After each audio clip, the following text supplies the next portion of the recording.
आयोजन का व्यक्ति की प्रस्तावित आहार आवश्यकता के अनुसार उचित पोषण का आयोजन करना ही आहार आयोजन कहलाता है।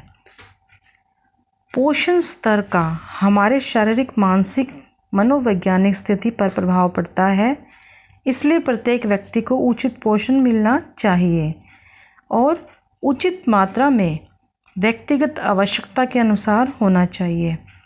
पोषण स्तर को बनाए रखने के लिए संतुलित आहार, संतुलित मात्रा में, संतुलित अनुपात में सभी भोजन समूह को मिलाकर प्रयोग करना चाहिए।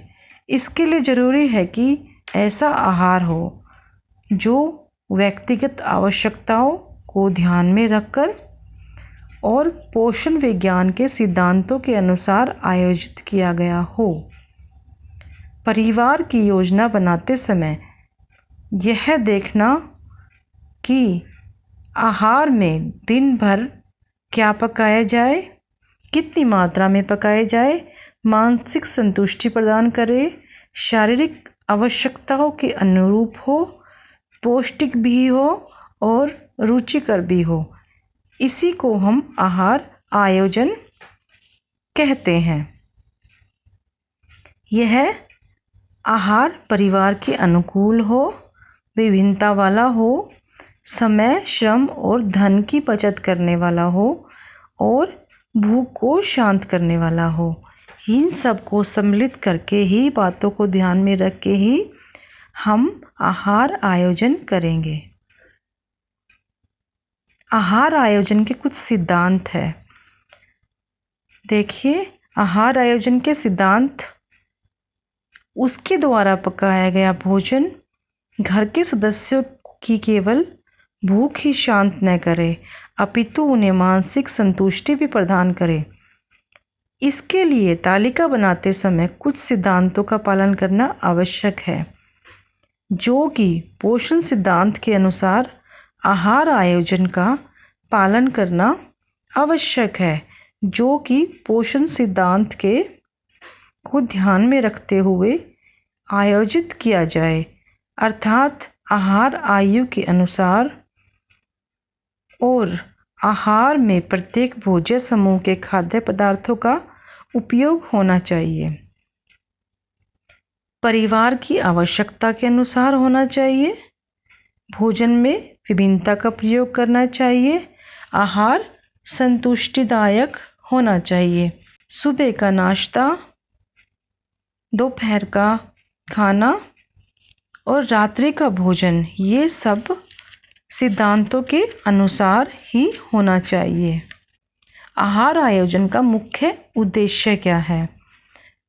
परिवार के सदस्यों की पौष्टिक आवश्यकताएं पूरी करने वाला हो, आकर्षक साधनों की बचत हो, पारिवारिक बजट के अनुरूप हो, भोजन में विभिन्नता लाने वाला हो, व्यर्थ भोजन का उचित प्रयोग करने वाला हो, समय की बचत करने वाला हो, व्यक्तिगत या संस्कृति के अनुरूप हो।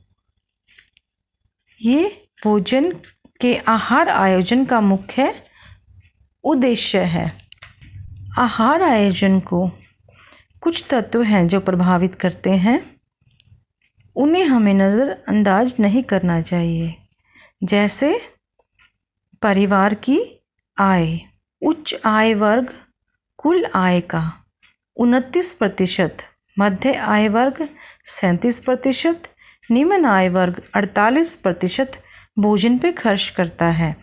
निम्न आय में विभिन्न भोजन में चुनाव करना कठिन होता है, अधिकतर अनाज पर निर्भर होना पड़ता है। यदि प्रतिदिन की आय कम है तो सस्ते परंतु पौष्टिक भोजन का ज्ञान हो और उसी के अनुरूप हम भोजन का आयोजन करेंगे। जैसे पौष्टिक रोटी बना के मौसमी सब्जी, फल, अचार, चटनी आदि का प्रयोग करके हम कर सकते हैं। सदस्यों की संख्या भी आहार के आयोजन को प्रभावित करती है।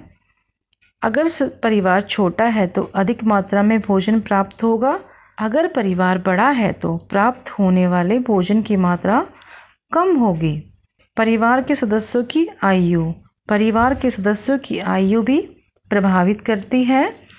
एक छोटे बच्चे के लिए हमें नरम और मृदु आहार आयोजित करेंगे। गर्भवती महिला को अधिक पत्तेदार सब्जियां प्रोटीन वाला देंगे। बाहरी कार्य करने वाले व्यक्ति के लिए हम अधिक कैलोरी आहार में सम्मिलित करेंगे। अगर नौजवान लड़के या लड़कियां हैं तो उन्हें हम अधिक मात्रा में प्रोटीन, खनिज लवण और कैलोरीज वाला खाना देंगे।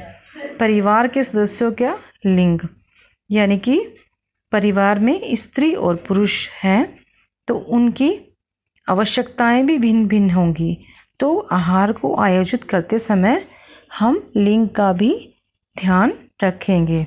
परिवार के सदस्यों का व्यवसाय, अगर सदस्य शारीरिक कार्य करने वाले हैं तो आहार में कैलोरी की आवश्यकता हम अधिक रखेंगे। ऐसा परिवार शारीरिक न करके मानसिक कार्य अधिक करता हो तो हम उसमें प्रोटीन और खनिज लवण अधिक सम्मिलित करेंगे। उपलब्धता, आजकल आहार संरक्षण की विधियों का प्रयोग होने से भोजन पदार्थों का उचित बंटवारा होने के कारण शीघ्र खराब हो जाने वाले पदार्थ भी हम सभी स्थानों पे उपलब्ध रखते हैं। मूल्य भी आहार आयोजन को प्रभावित करता है। सीजनल आहार भी आहार आयोजन को प्रभावित करता है। मौसम जैसे ठंड और गर्मी। मक्की की रोटी, मूंगफली, गुड़, गरम तिल सर्दियों में अच्छी लगती है, जबकि ठंडे, हल्के, शीघ्र पच जाने वाले खाद्य पदार्थ जैसे आइसक्रीम गर्मियों में प्राथमिकता दी जाती है। मानसिक धारणाएं, धार्मिक मान्यता या रीति रिवाज को भी हम नज़रअंदाज नहीं कर सकते। भोजन संबंधी आदतें हर धर्म में भिन्न भिन्न होती हैं।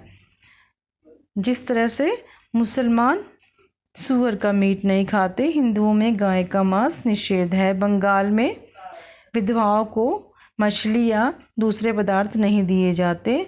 इस तरह की मान्यताओं को भी हम नज़रअंदाज नहीं कर सकते। भोजन संबंधी धारणाएं, कुछ लोगों को के मन में ये होता है कि दूध के साथ दही नहीं खाना चाहिए, चाय के बाद पानी नहीं पीना, तरबूज या अमरूद के बाद पानी नहीं पीना, मछली के साथ दूध नहीं लेना। इन सब बातों का भी हम आहार आयोजन में ध्यान रखेंगे।